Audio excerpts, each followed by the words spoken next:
Certa vez, um jornalista perguntou ao ator Woody Allen se ele tinha medo de morrer. De um jeito irônico, como lhe era de costume, ele respondeu curta e objetivamente dizendo: "Eu não tenho medo de morrer. Só não quero estar lá quando isso acontecer." Agora imagine comigo aqui um mundo onde nunca morrêssemos ou envelhecêssemos. Ao invés disso, um mundo onde a gente poderia optar por parar de envelhecer após os 25 anos e viver o tempo que quiséssemos. Se isso fosse uma possibilidade, imagine só, nós poderíamos atingir 100 anos, 200 ou até 10 mil anos com todo o físico e energia do nosso eu de 25 anos. Se assim fosse, por quanto tempo escolheríamos viver? Para sempre? Essa pergunta foi feita a vários cidadãos britânicos e americanos e a resposta foi surpreendente. A maioria não gostaria de viver para sempre e os que aceitaram ampliar a vida em 100, 500 ou 10 mil anos o fizeram com ressalvas do tipo: desde que eu não veja o fim do mundo, ou desde que eu não me separe dos que amo, ou ainda, desde que eu não experimente viver num asilo. Normalmente, as pessoas de sã consciência não querem morrer, mas também não querem viver por viver. É triste, parafraseando o cantor Jim Morrison, saber que o futuro é incerto e o fim cada vez mais certeiro. Quem já viveu mais de 4 décadas sabe muito bem o que é isso. Somos seres inquietantes que refletem sobre a sua própria existência. Nós não somos pedras destituídas de raciocínio. Nós, como seres humanos, precisamos de um propósito, um elemento pelo qual valha a pena viver. Senão, para que lutar pela vida? É costume contar entre os filósofos uma parábola que ilustra muito bem esse princípio. Eu vou contar para você. Havia um astronauta que estava abandonado num asteroide rochoso e estéril no espaço sideral. E ele tinha consigo 2 ampolas, uma com veneno e outra com uma poção que o faria viver para sempre. Compreendendo a sua terrível situação de isolamento, com um único gole, ele sorveu o veneno. Mas depois, para o seu horror, descobriu que tomara a ampola errada, havia bebido a poção da imortalidade, o que significava que ele estava condenado a viver para sempre numa vida sem sentido, isolado e sem fim. Sabe, não adianta nada contar uma piada e não ter ninguém para rir com a gente, ter braços e ninguém para poder abraçar, querer o aconchego sabendo que tudo é ilusão, que você está sozinho. Então, se por um lado é contrário à natureza dialogar com a ameaça de não existir descrita por Paul Tiller, por outro lado é incongruente viver sem alegria, sem significado e sem relacionamento.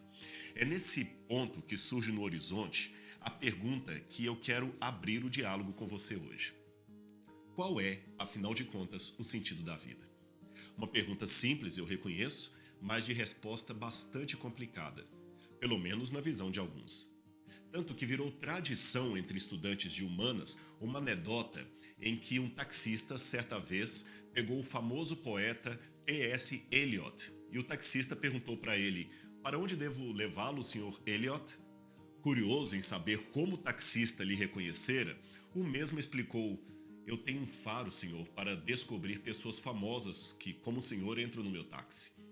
O outro dia, o outro dia mesmo, eu apanhei o filósofo Bertrand Russell. Ele entrou aqui, andou nesse carro. Aí Eliot perguntou: "E como você sabia que era Bertrand Russell?"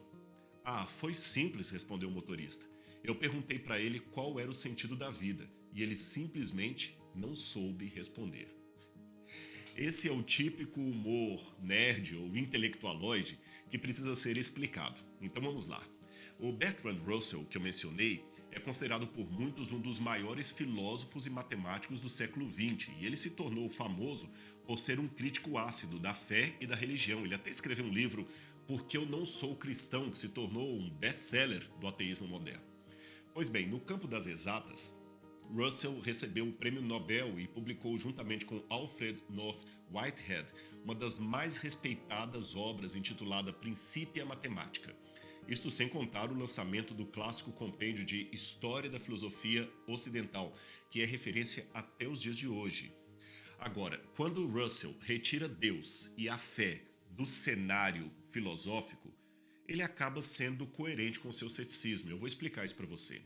É que, baseando-se na ideia de que não há Deus, não há ressurreição, nem qualquer das promessas apresentadas na Bíblia Sagrada, ele então conclui que o ser humano é o produto de causas que não tinham previsão do fim que estavam alcançando.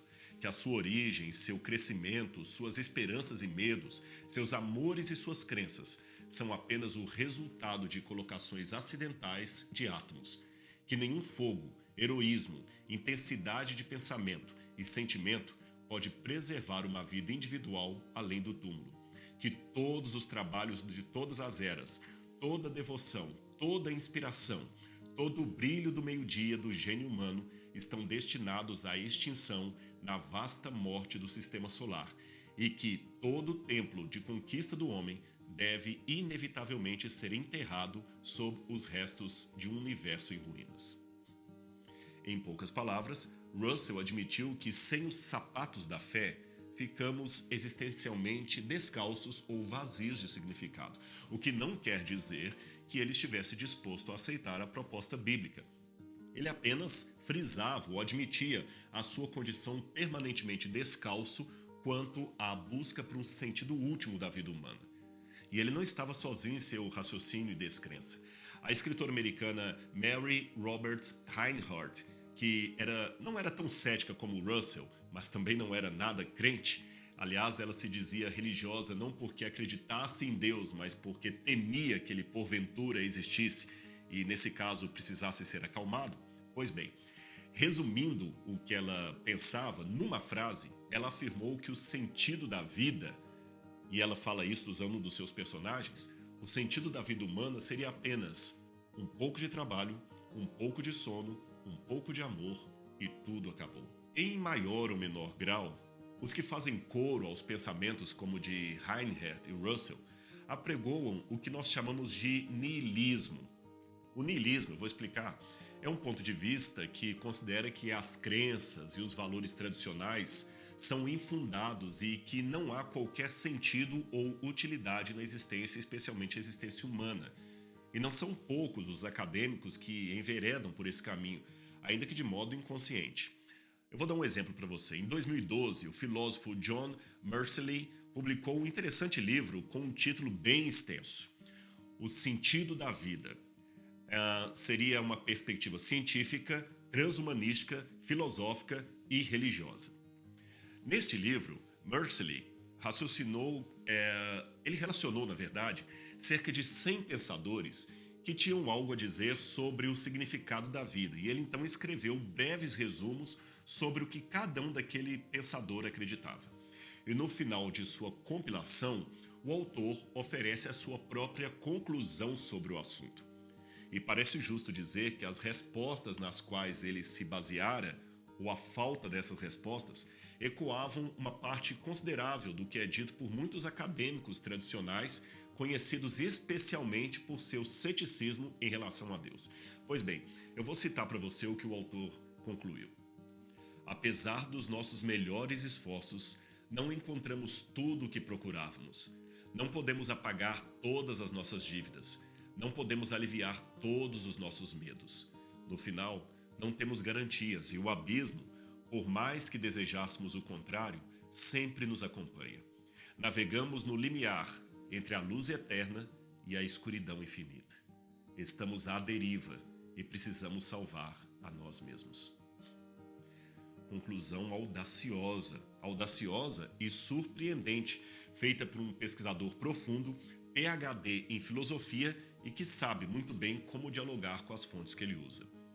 Como não há nada mais além, nesse raciocínio o jeito é gastar os dias da melhor forma que pudermos, com prazer e alegria, porque a qualquer momento nós deixaremos de existir. Eu sei que parece deprimente, mas tal pensamento chega a refletir uma irônica expressão usada por São Paulo. Ele fala na Bíblia, usando justamente o raciocínio de seu tempo, o seguinte a respeito da realidade daqueles que não acreditam em Deus: comamos e bebamos, porque amanhã morreremos.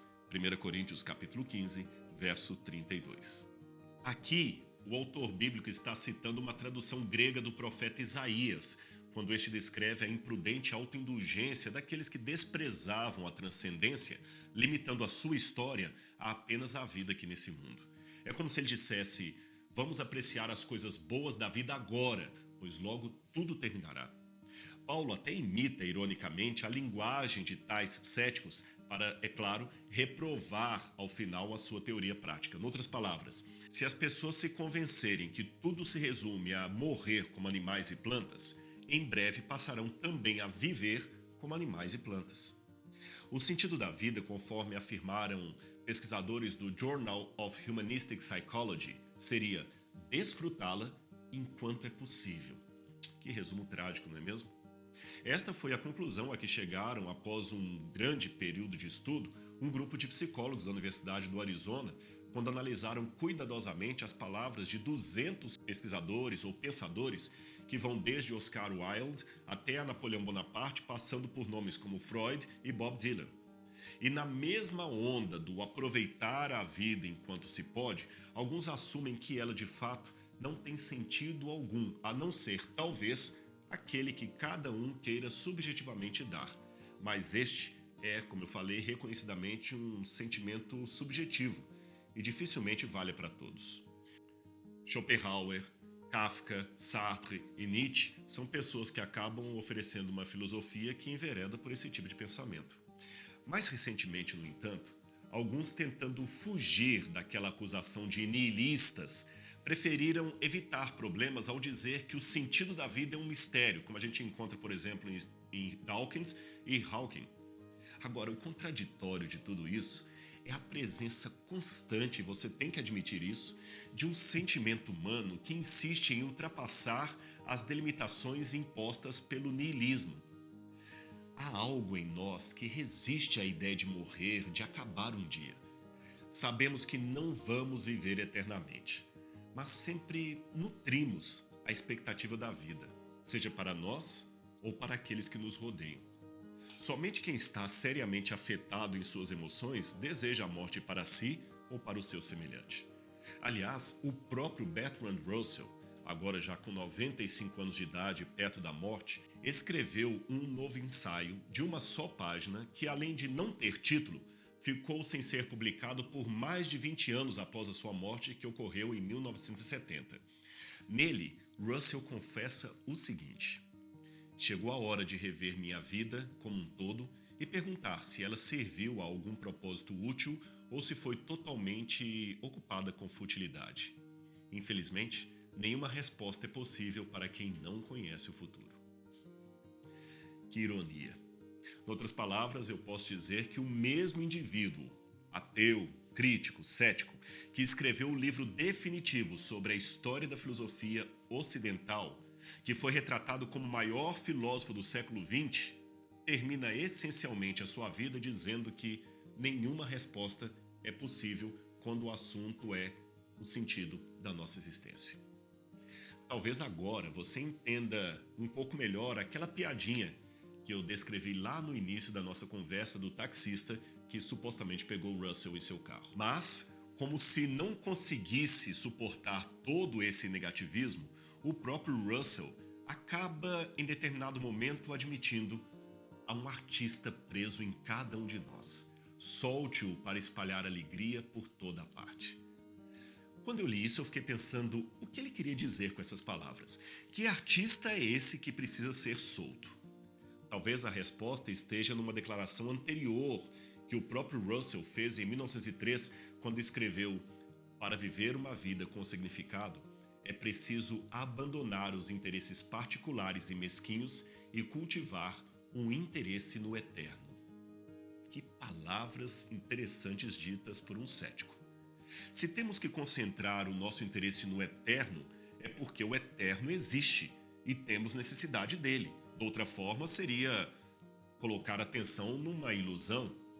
É interessante como, mesmo sem qualquer intenção religiosa, Russell acabou, sem querer, endossando o que já estava escrito na Bíblia há mais de 3.900 anos. Quer ver? Olha o que diz aqui. Deus fez tudo formoso no seu devido tempo. Também pôs a eternidade no coração do ser humano. Eclesiastes 3, verso 11. E então, que tal atendermos ao conselho bíblico e também ao conselho de Bertrand Russell? Que tal começarmos a cultivar um interesse pelas coisas eternas? Foi um ateu que me aconselhou a fazer isto. Talvez é aí que a nossa vida vai começar a encontrar significado. Nós queremos ter certezas e não dúvidas. Embora eu sei que querer não é sinônimo de poder, é lógico argumentar que estas inclinações psíquicas, admitidas até por quem não tem fé, revelam-nos algo, e eu não posso fechar os olhos para o que essas inclinações estão me dizendo. Pássaros nascem migrando para o sul, e tartarugas marinhas correm para o mar. Seria ingênuo negar a existência do oceano ou de um lugar chamado sul apenas porque algumas tartarugas e aves migratórias ficaram circunstancialmente confinadas num plano em que não podiam ver ou experimentar o objeto do seu instinto. No livro Os Irmãos Karamazov, de Dostoiévski, há um trecho do personagem Ivan que diz em forma de prosa algo que mexeu muito comigo e eu quero citar para você. Os homens dizem amar a liberdade, mas de posse dela, são tomados por um grande medo e fogem para abrigos seguros. A liberdade dá medo. Os homens são pássaros que amam o voo, mas têm medo dos abismos. Por isso abandonam o voo e se trancam em gaiolas. Somos assim. Sonhamos o voo, mas tememos a altura. Para voar é preciso ter coragem para enfrentar o terror do vazio, porque é só no vazio que o voo acontece. O vazio é o espaço da liberdade, a ausência de certezas. Mas é isto que tememos, o não ter certezas. Por isso trocamos o voo por gaiolas, e as gaiolas são o lugar onde as certezas moram. Tomando emprestado as palavras do autor, num contexto diferente do original, eu fico me perguntando, não seria o niilismo e o materialismo uma gaiola para o pensamento humano? Alguém que de repente dissesse para as tartarugas e os pássaros: não vão para o mar, não voem para o sul porque o sul não existe?